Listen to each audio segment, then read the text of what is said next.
제목이 조금 그렇죠. 구원에도 무슨 방정식이 있느냐라는 생각을 할 수 있는데 방정식이 있습니다. 여러분 수학에서도 우리가 방정식을 알 때 그 공식을 알아야 문제를 잘 풀 수 있습니다. 공식을 암기해 놓지 않으면 문제를 풀 때 제대로 할 수가 없고요. 그리고 공식을 알 때 문제를 풀어나가면서 뭐가 잘못됐는가를 확인하고 다시금 수정할 수가 있습니다. 마찬가지로 우리가 신앙생활 할 때 하나님이 우리 가운데 구원을 주시는데 이 구원에도 방정식이 있습니다.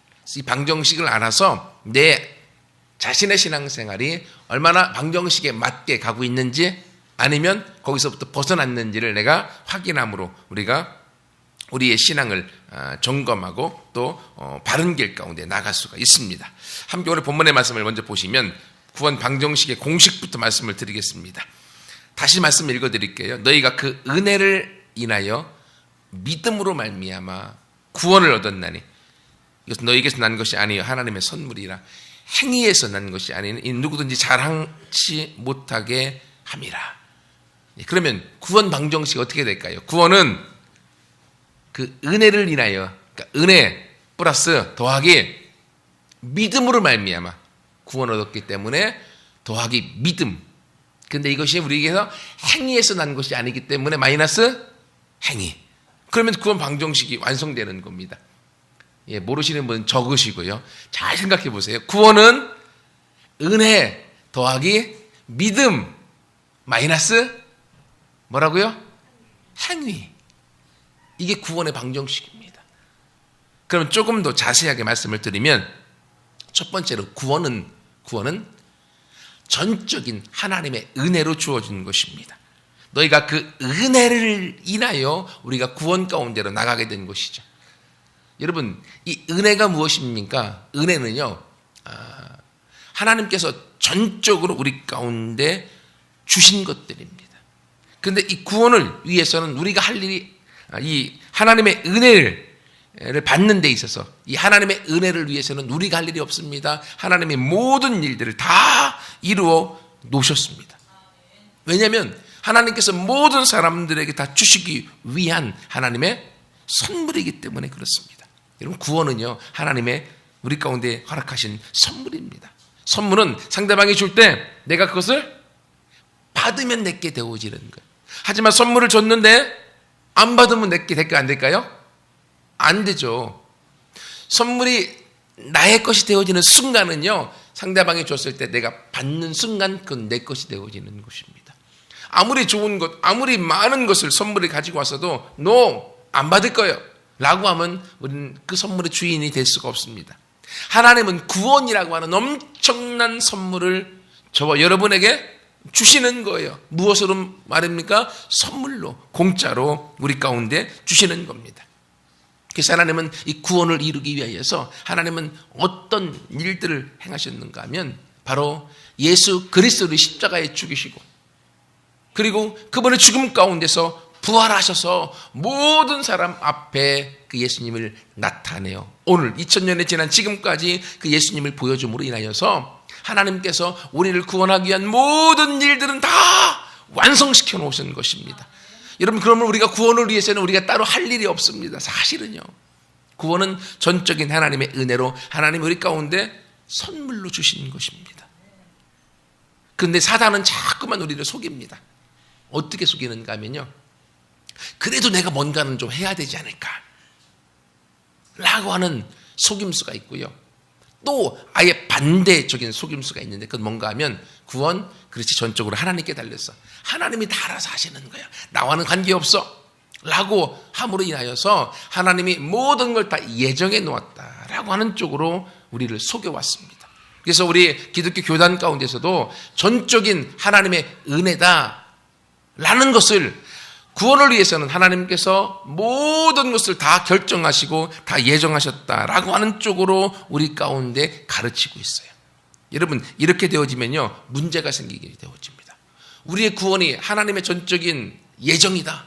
모든 것을 하나님이 다 예정하셨고 모든 것이 하나님의 계획 속에 돌아간다 라고 얘기할 때는 세상 가운데 벌어지고 있는 범죄와 세상 가운데 벌어지고 있는 엄청난 살인사건 그리고 태풍 그리고 우리 가운데 지진 죽음, 이 모든 것들이 하나님이 예정하신 건가요? 아니거든요, 그건. 그러니까 모든 것이 하나님의 예정 속에 있다라고 하면요, 우리는 사실 전도할 필요도 없습니다. 왜? 구원받을 사람, 구원 안 받을 사람 다 예정되어 있는데 왜 나가서 힘들어가면서 우리가 전도해야 됩니까? 아니라고 하는 거죠. 하나님께서 우리의 구원을 위해서 하나님께서 전적인 은혜로 우리 가운데 구원을 주시지만 그 은혜라고 하는 것을 사단이 우리 가운데 잘못된 교리 가운데를 만들어서 예정의 교리로 우리를 미혹하고 우리를 무너뜨리고 있다고 하는 거예요. 아무튼 하지만 우리가 구원을 위해서 하나님께서 주신 것 가운데 우리가 가장 먼저 알아야 될 것은 전적인 하나님의 은혜라고 하는 거예요. 값없이 주시는 선물이라고 하는 거예요.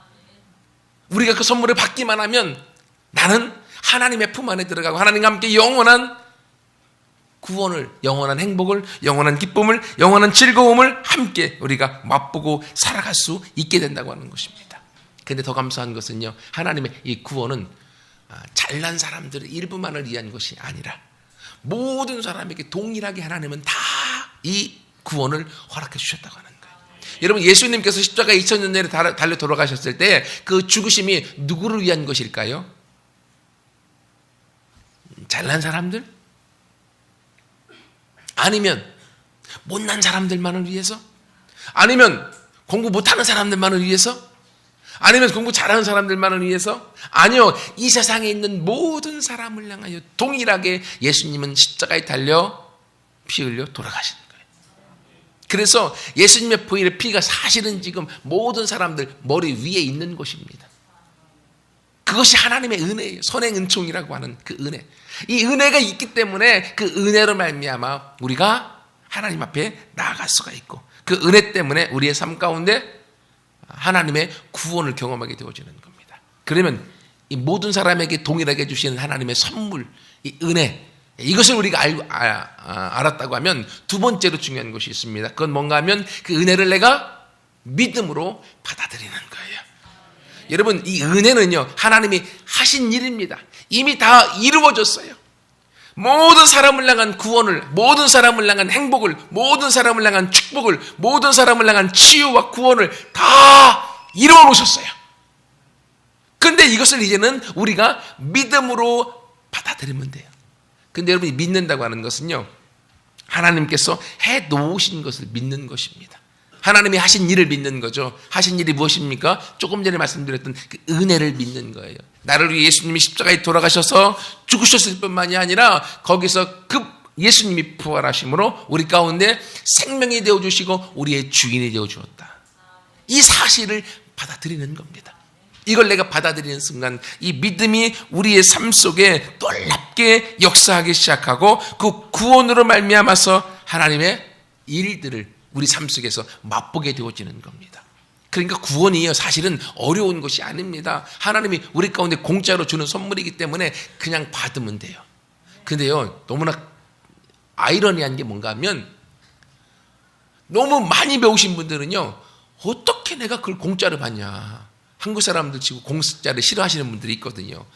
내가 어떻게 일한 대가로 받아야지 어떻게 공짜로 받고 살 수 있냐. 제 시골에 있을 때요, 어르신들, 특히 저희 아버님을 포함해서, 신앙생활 저희 아버지 안 하시는데 동네 분들하고 이렇게 하시다가 누가 술 한 잔을 사주시잖아요. 한 잔을 드시면 꼭 한 병으로 갚으셔야 돼요. 안 갚으시고서는 잠을 잘 못 주무시더라고요. 그래서 내가 받은 것보다 더 많은 걸 줘야만 내 마음이 편안해지시는 분들이 있어요. 그런 분들은요, 하나님의 구원을 공짜로 주었다고 하는 게 얼마나 큰 부담인지 몰라요. 구원을 공짜로 받고 하나님 앞에 뭔가를 드려야 되는데 드릴 게 없으니까 아예 안 받아버려요. 여러분, 이러시는 분들이요, 실제로 있습니다. 머리가 너무 크셔서 그러는 거예요. 아니요, 하나님은 우리 가운데 대가를 바라지 않습니다. 여러분, 부모가 자녀를 낳아서 자녀를 키울 때 어떤 대가를 바라고 자녀를 키웁니까? 아니죠. 있는 모습 그대로 너무 사랑스럽고 내 자녀이기 때문에 자신의 모든 것을 주어서 그 자녀를 키우는 거죠. 마찬가지로 하나님께서 저와 여러분을 향하여 우리를 향한 사랑 때문에 그 아들 독생자 예수 그리스도의 십자가의 죽으심으로 전적인 하나님의 은혜를 주셨습니다. 그리고 그 보혈의 피가 우리 모두의 머리 위에 다 있는 겁니다. 마음의 문을 열고 나를 위해 예수님이 돌아가셨구나라고 내가 받아들이는 순간 우리 머리 위에 있는 보혈의 피가 우리 속으로 들어와서 우리의 죄를 사하고 우리의 질병을 치유하고 우리의 상처를 가져가고 우리의 문제를 해결해 주셔서 주님으로 말미암은 구원을 맛보게 되어지는 줄 믿습니다. 그런데 이 믿는다고 하는 것에 대해서 어떤 일들이 있는가 하면 자꾸만 부정적으로 사탄은 또한 그렇지 그냥 믿어야 된다. 네가 믿어야 되고 네가 해야 된다라고 하는 쪽에 잘못된 믿음을 줍니다. 무슨 말인가 하면 네가 믿어야 되고 네가 믿는 대로 해야 된다고 하는 거죠. 그러면 여기서 우리 가운데 요구하는 것은 조금 더 나가면 율법주의에 빠지게 되어집니다. 하나님의 은혜를 주셨는데 네가 하는 건 뭐냐? 네 행동을 봐라. 네가 문제가 있다라고 하면서 네가 믿음으로 행해야 되고 네가 믿음으로 뭔가 하나님 앞에 드려야 된다라고 하는 율법주의적인 이것은 해, 이것은 하지 마, 이건 잘못됐어, 이건 해야 돼라고 하는 쪽으로 잘못되어 들어가게 된다고 하는 것입니다. 사단은 그렇게 우리의 신앙을 잘못되게 만들어버려요. 여러분, 그러므로 우리가 바른 믿음 가운데 가기 위해서는 어떻게 해야 되는가 하면 이 두 가지가 서로 합작되어져야 됩니다. 아까 구원은 은혜와 믿음이 더하기라고 했죠. 더하기가 되어야 됩니다.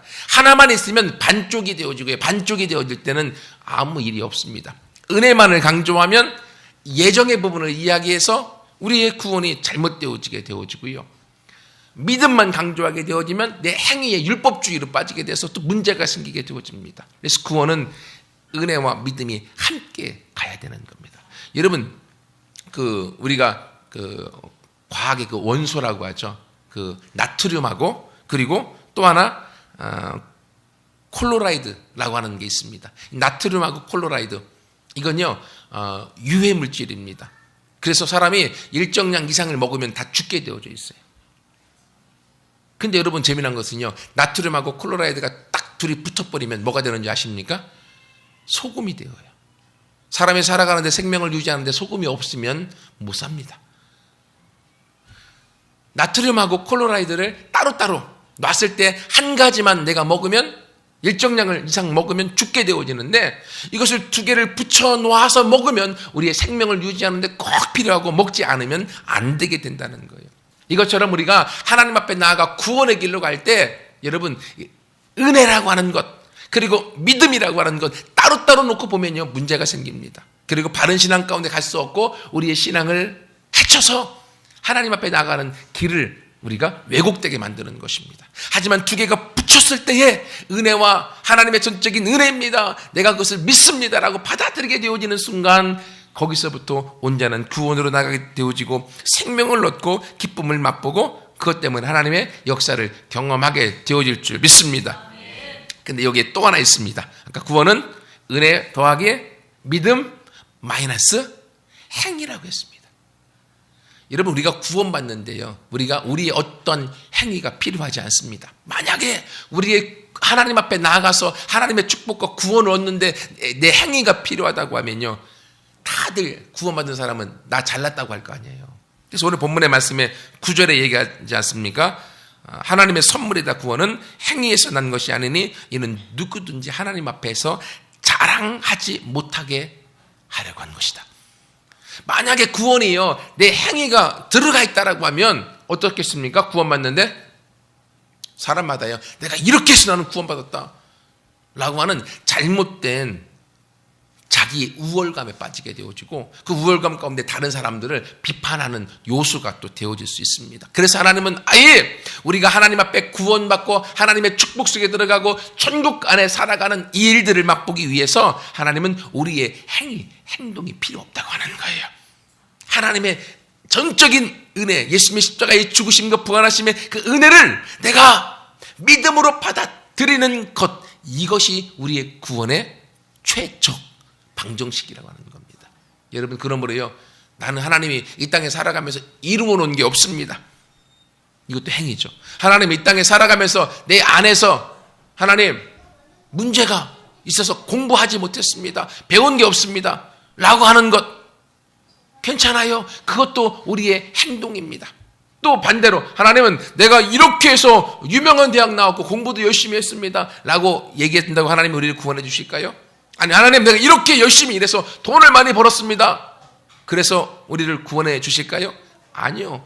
구원, 하나님과 함께 하나님의 품 안에 들어가는 데는요, 우리의 행위와 우리의 업적이 필요 없다고 하는 것입니다. 그러므로 설령 내 마음 가운데 이 땅에 살아오면서 내가 해놓은 것이 없고 가진 것이 없다 할지라도 하나님은 우리를 있는 모습 그대로 안아주시고 우리를 품어주시고 우리를 구원 가운데로 이끌어 주시는 것을 믿고 그 믿음 가운데 우리가 달려서 하나님의 품 안에 나아가 예수님께서 십자가에서 이루어 놓으시고 선물로 공짜로 주시는 그 은혜를 함께 받아들여서 그 믿음 가운데 구원을 경험하는 모두가 되기를 축원합니다. 근데 여기서 한 가지 더 중요한 게 있습니다. 그게 뭔가 하면요, 지금까지 구원을 위해서는 우리의 행위가 필요 없습니다. 행동이 필요 없습니다. 근데 여러분, 방정식에서 마이너스는 리꾸로 이것을 넘어가면 더하기가 되어지죠. 그렇죠? 그래서 은혜 더하기 믿음은 구원 더하기 행함이 되어집니다. 삶이 되어집니다. 무슨 말인가 하면 우리가 구원받기 위해서는 내 행동이 필요하지 않습니다. 하지만 정말로 구원받은 사람에게는 달라진 삶이 있다고 하는 거예요.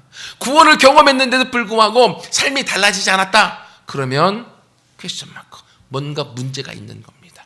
왜냐하면 예수님이 나를 위해 십자가에 돌아가셨고 그분이 나의 주인이 되신 것을 믿는 거잖아요. 이걸 믿는 사람은 이제는 내 삶이 내 주인으로 내가 살아가는 것이 아니라 예수님이 주인된 삶으로 살아가는 것이기 때문에 내 삶에 걸어가는 발걸음과 생각하는 것과 말하는 것과 그리고 꿈이 달라질 수밖에 없잖아요.